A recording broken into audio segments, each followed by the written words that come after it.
Aristotle, who talked about language being a relation of sound and meaning, and you kind of turned it around, saying that actually we should regard it as meaning being the primary thing, and sound something secondary that externalizes what is the real thing.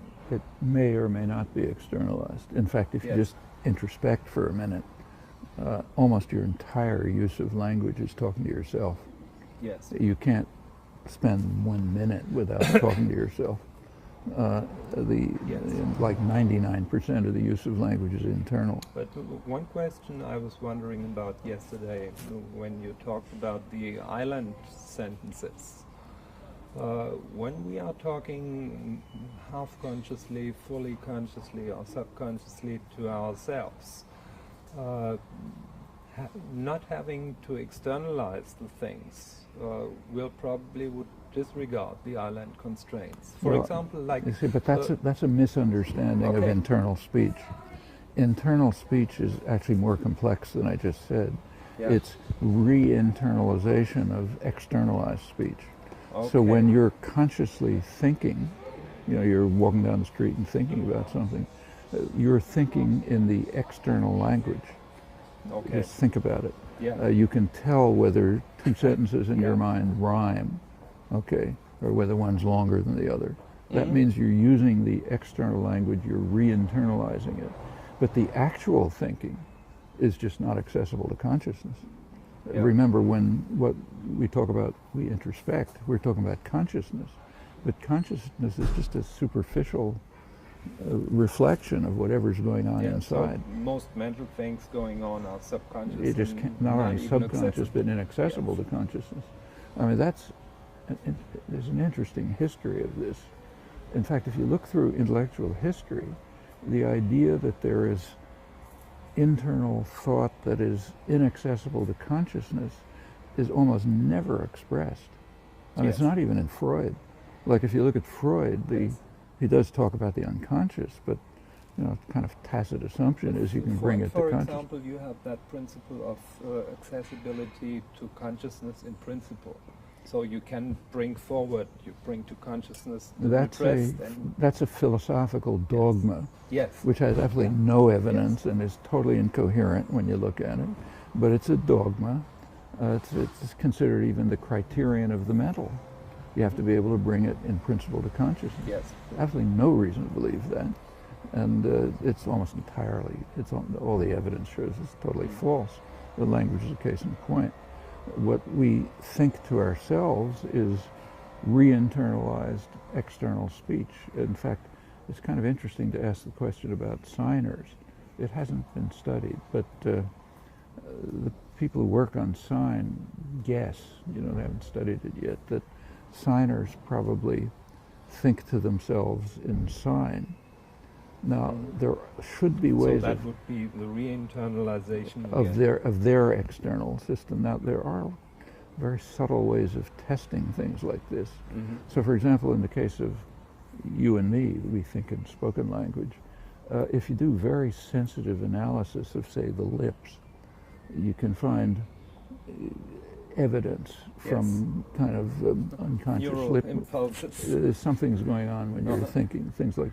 And it's conceivable, if you could do the experiments properly, that if you studied the fingers of signers, that you would find some reflection of what they're thinking about in their fingers. But these are hard experiments. But something like that. But the point is that beyond this, below the level of consciousness for either signers or speakers, we've got the same things going on. Yeah. There are a lot of misunderstanding of this. I mean, it shows up in a lot of domains. Recently, you may have read that there were some discoveries that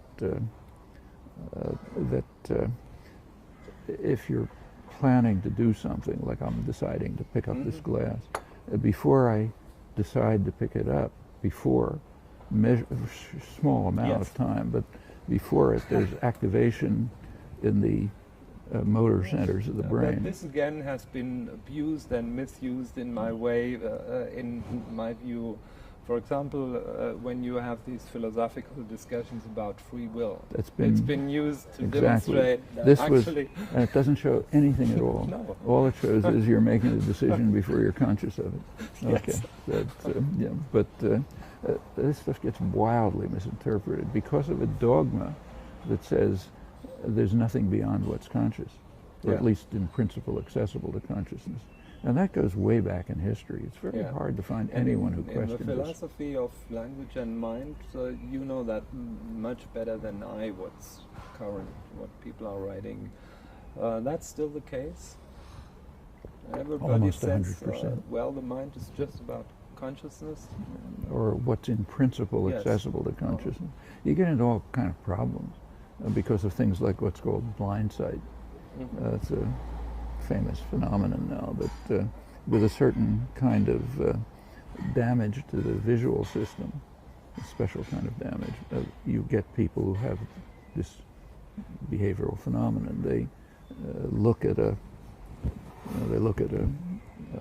let's say it damages half the visual system, so you can see what's on the left but not what's on the right. So you present them with a visual image and say they can't see what's on the right. Where what's on the right is, let's say, a fire. And you ask the person, what do you see? And they say, I don't see anything. On the other hand, you find behavioral evidence that they're actually seeing it. They're not conscious of seeing it, but they're like they recoil or something like that, which it's called blind sight, which means that something's going on, which is... That's the most succinct demonstration that something's going on if you outside. take a look at the philosophical literature, there's all kind of elaborate ways of trying to get around this, but there's no way to get around it without going into total incoherence. But in general, the whole dogma has to be thrown out. It's an ancient dogma. It's almost unchallenged. It's really hard to find anyone in the whole history of philosophy who's ever questioned it. Maybe Jung questioned it, sort of, but in a very obscure fashion, you know. But it has a very tight grip, and it has to be thrown out. It's like the belief that, you know, people like Poincaré and others, that if you can't see it, it can't really be there, you know.